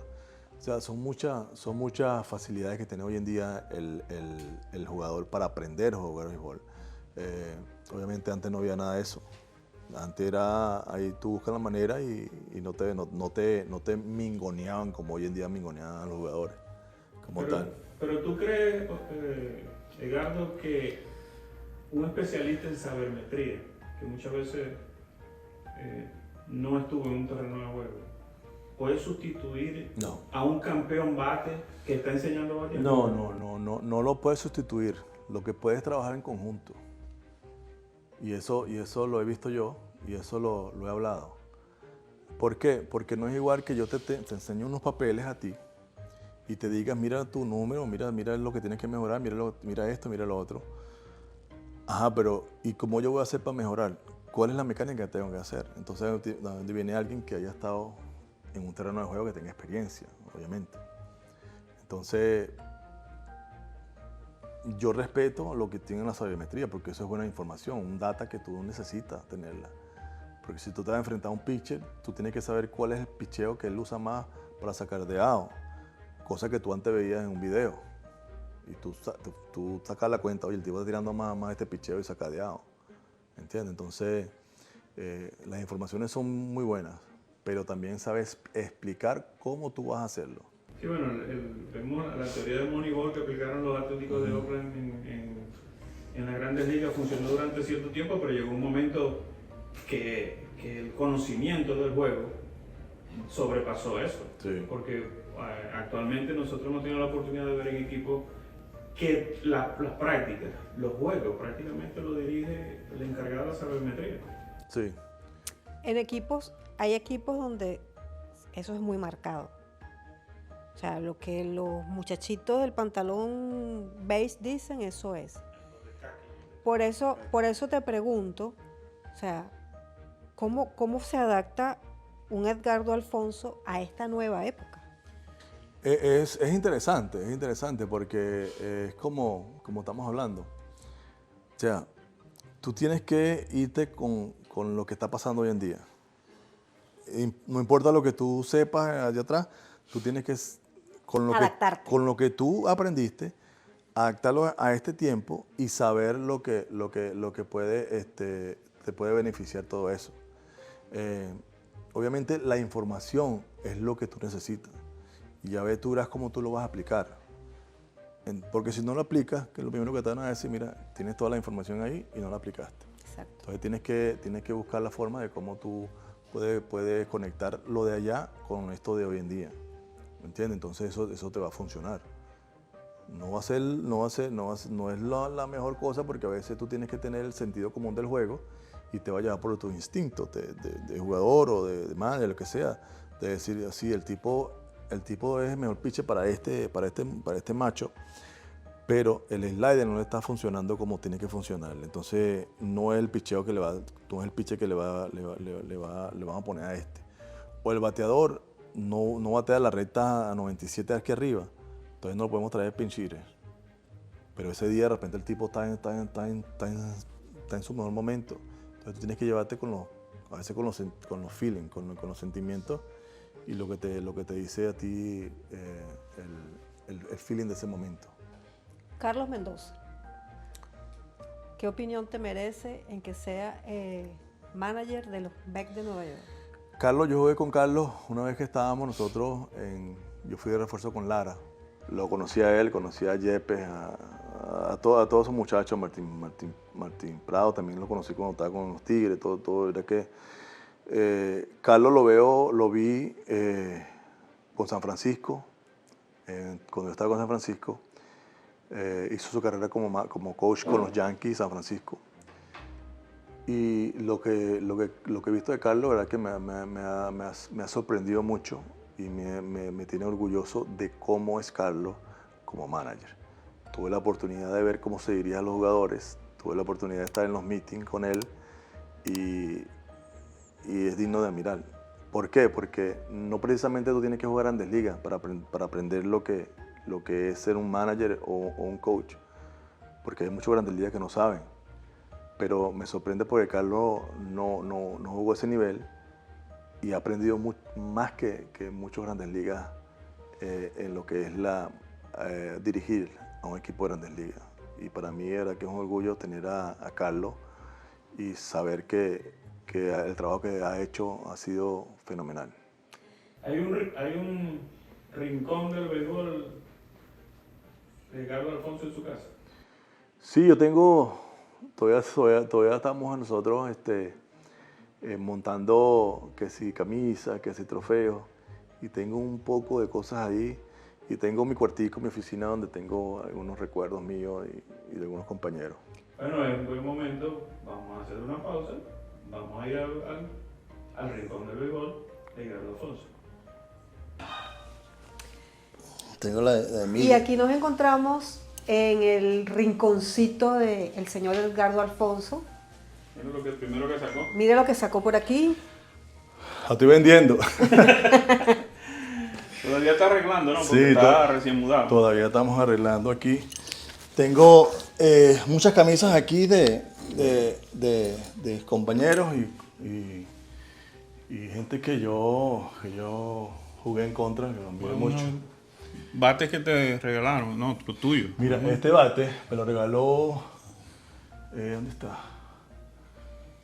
El king de los hits, Pete Rose.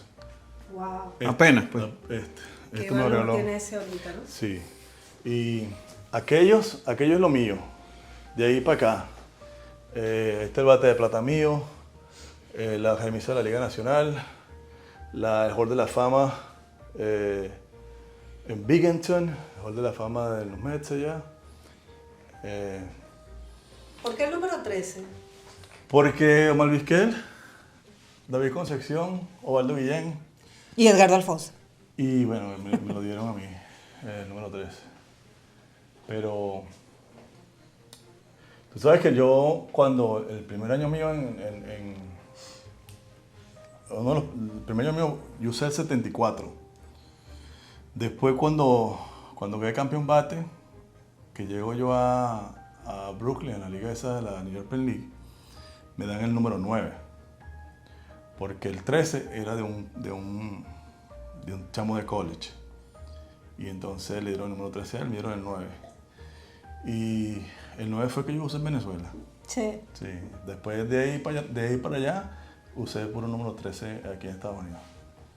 Edgardo Alfonso Drive, una avenida. Cuando yo tenga mi museo, yo voy a poner algo así. Sí. Edgardo Alfonso Drive. Háblanos de las camisas que tiene. Hideo Nomo, cuando jugamos con él, yo le pedí una camisa, me dijo, tranquilo, no hay problema. Ok, no hay problema. Obviamente el gato. Te recibió en tu debut. Sí, y esa se la escribió a mi esposa. Pues yo le dije, mira, escríbesela a mi esposa. O sea que si ella si quiere su camisa, me la quita. Me baja de la mula. Este fue Ale Pujol. Obviamente, bueno, como estábamos jugando en contra, yo siempre le dije, oye, cuando tengas chance, consígueme una camisa. Scott Rowling, que también lo subieron al Hall de la Fama ahora. No te sientas afectado, pero para mí uno de los mejores tercera base. No, pero es que él no se tiene que sentir afectado porque él es una persona versátil. Él jugó tercera, shortstop, segunda. Esta Randy Johnson, La unidad. que es uno de los peloteros que mi esposa mira más. No entiendo por qué, pero bueno, le gusta. Jason Smith, él fue pitcher de los Pittsburgh y también de San Francisco, de nosotros. Jugó conmigo. Sammy Sosa. Obviamente que Sammy Sosa es un tipo que lo que hizo en el béisbol no está fácil. ¿Y este otro? El doctor, bueno, cuando estaba con la gente de Chicago Cubs. ¿Te tocó enfrentarlo? Sí, yo enfrenté mucho a él. ¿Quién ganó? No, yo le batí bien a él. El que no le batí bien fue a Tom Glavine, pero a él y a los demás sí le batí bien. Tú sabes que yo le digo a Barribón un día, porque él tenía la fama de que no le gusta filmar. Entonces yo un día le digo, oye Barry, mira, yo quiero que me hagas un favor. Cuando tengas chance, yo te voy a conseguir una camisa para que me la firme. Y él me dice, sí, tranquilo, no hay problema. Yo me quedé así, no, ok. Un día que el hombre dio como 2 jonrones, todo un juegazo, le digo yo al tipo del crujado, oye, necesito que me consiga una camisa de Barribón. Y el tipo se sorprende, sí, pues me la firma, seguro. Y él me dice, yo tengo una, pero no tenía el nombre atrás, yo no importa, el número de él y él me la firma. Y cuando yo voy al momento y te la pongo ahí, toma, me la firmas ahí, cuando tú puedas me la firmas y la dedicas a mí. Y me voy. Al rato me dice, no, mira, aquí está la camisa. Y estaba firmada por Barribón. ¿Qué cosas? Y Marky Grayson, uno también un tremendo tipo que jugamos juntos en San Francisco, Centerfield. Gran persona. Sí. Gran persona. Y Moisés Alou, que también jugamos en San Francisco cuando estaba su padre manejando y él estaba ahí también jugando. Es Y fácil conseguir para ustedes autógrafos de sus compañeros rivales. Bueno, debería ser fácil, como estamos en el mismo estatus, negocio. Estamos en el mismo negocio. Pero lo único malo sería, no se vería bien si tú le pides una camisa o algún autógrafo a un jugador del contrincante y te diga que no, porque ya los sentimientos van a ser diferentes. Entonces a veces mucha gente se cohíbe en hacer eso. Yo porque, bueno, para tener algo para el futuro, para que los muchachos puedan disfrutar. Pero te digo yo, si yo le digo a Mike Piazza que me firme una y me dice que no. Claro, pero Mike Piazza es de tu mismo equipo. Imagínate tú, que yo le diga a Barry Bonds, por lo menos a Pujols, a Rolling, a todo ello, yo le comenté, le dije, mira, necesito que pueda hacer un museo en mi casa y necesito una camisa. Más la que tengo ahí, el Abreu, Quebrera, Biggio, Powell. ¿No tienes una de Verlander? No tengo de Verlander, porque él no estaba cuando yo estaba jugando. En la época que estaba jugando. Sí. ¿Algún otro espacio que tenga Edgardo donde pasa el día en su casa? No, aquí es donde yo paso más el día. Aquí es donde yo paso el día, hago mis live, información, todo. Este rinconcito aquí me falta todavía poner más cosas porque tengo más trofeos, pelotas, bates y las camisas obviamente. Bueno, las mudanzas son complicadas, ¿no? Sí, demasiado. Yo creo demasiado. que vas a tener que tumbar una pared y expandir porque ya está prácticamente lleno. He estado pensando en eso, y verdad que todos los días me levanto y le pregunto a mi esposa dónde podemos nosotros guindar lo que quedan por ahí. Y también en Venezuela también tengo camisas. En Venezuela tengo la de Ricky Henderson, tengo la de Mike Piazza, tengo la de... Oye, tengo unas cuantas allá en Venezuela que lo tengo montado. ¿No tienes una firmada de Keith Hernández? No, no tengo. Bueno, tienes que pedirle una y decirle que tú tienes una amiga que es fans de los Mets por él, pero que la camisa es para tu museo. ¿Y qué nombre le ponemos? No, para Para Fonsi, ok. no, para Fonsi de aquí Hernández. Bueno, ahí vemos.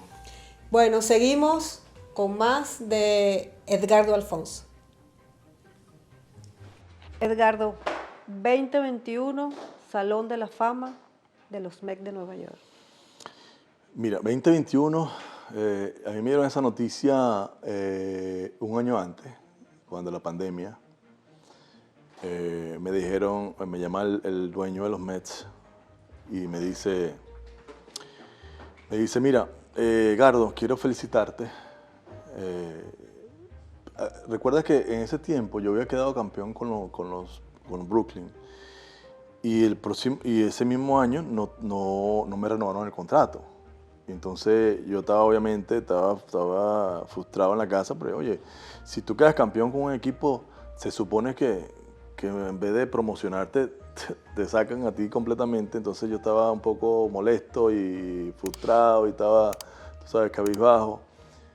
Y cuando él me llama y él me dice, mira, quiero felicitarte porque te seleccionaron para el Hall de la Fama de los Mets. Yo estoy hablando por teléfono y está mi esposa sentada ahí y yo estoy hablando y yo digo, ¿what? ¿Qué? Sí, que quiero felicitarte eso. Entonces, lo primero que yo hice fue, me puse a llorar. Y mi esposa pensaba que había pasado algo malo. Yo le dije, no. Entonces, ok, gracias. Sí, ¿cuándo es? Mira, después te llamamos porque ahorita con todo esto no se puede. Cuando yo termino de hablar, que le digo a mi esposa, bueno, esta fue una noticia que fue tremenda. Llamo yo a Edgar, llamo yo a mi mamá y mi papá y le cuento.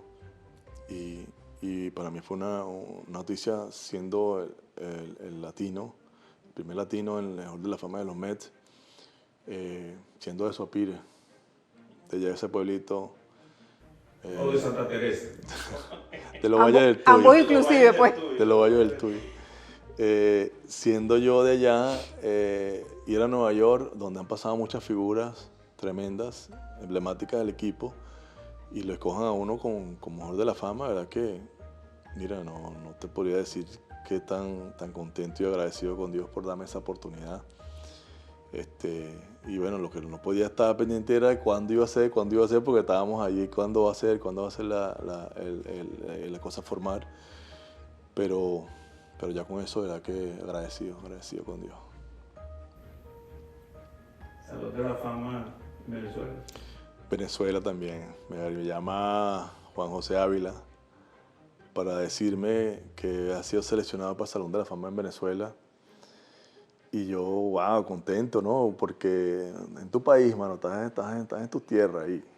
Y cuando yo veo la boleta y veo todos esos jugadores, yo digo, no, espérate, aquí hay crema de crema.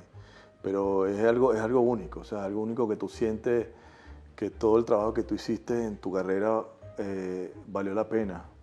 Y uno nunca piensa cuando estás jugando béisbol, no, yo voy a hacer un Salón de la Fama. No, tú piensas de jugar tu pelota tranquilo, de prepararte cada día y ver los números ya en lo último. Y bueno, los números dirán por que si es o no. Y es como digo, tanto dentro del terreno como fuera del terreno. Tú tienes que ser un tipo que sea ejemplo. Y así fue el Salón de la Fama de Venezuela, el Salón de la Fama Latino en República Dominicana también, el Salón Ahí vamos. el Salón de la Fama, que nadie sabe mucho de esto, pero en la Florida, en la Liga de la Florida, yo también fui al Salón de la Fama, que yo dije... O sea, que tienes 4 salones de la fama. Sí, yo le digo a mi esposa, a mí son, ven acá, pero ya estamos hablando de unos cuantos salones de la fama. Y yo digo, wow, qué bendición, de verdad qué bendición, valió la pena todo el sacrificio y todo lo que uno hizo en el béisbol. Pero lo que hemos visto dentro de tu familia, pudiéramos decir que hay un quinto Salón de la Fama, que es el de tu casa, el de tu hogar. Sí. No, para mí ese es el primero. Ese es el primero porque eso es donde todo empezó. Donde todo empezó. Sí. Para ir cerrando, tenemos 5 preguntas. Si tuvieras la facultad de cambiar algo en el mundo, ¿qué sería y por qué?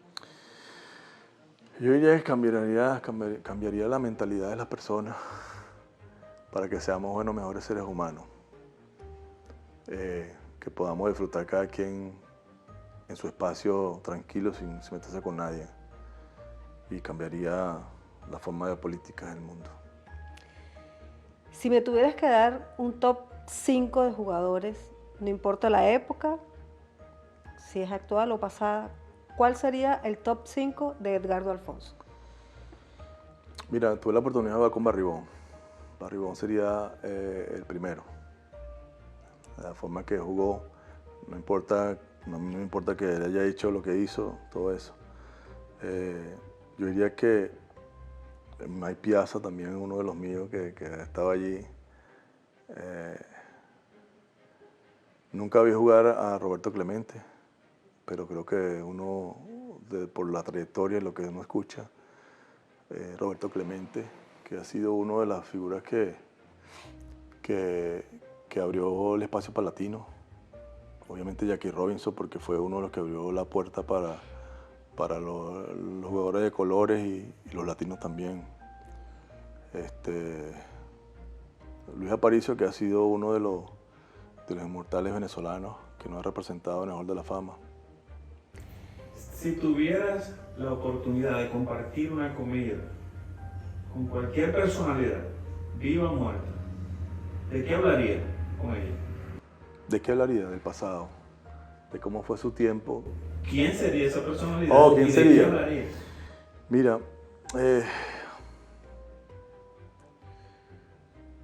oye, esa pregunta está un poco dura, ¿no? Está un poco difícil, pero yo no te podría decir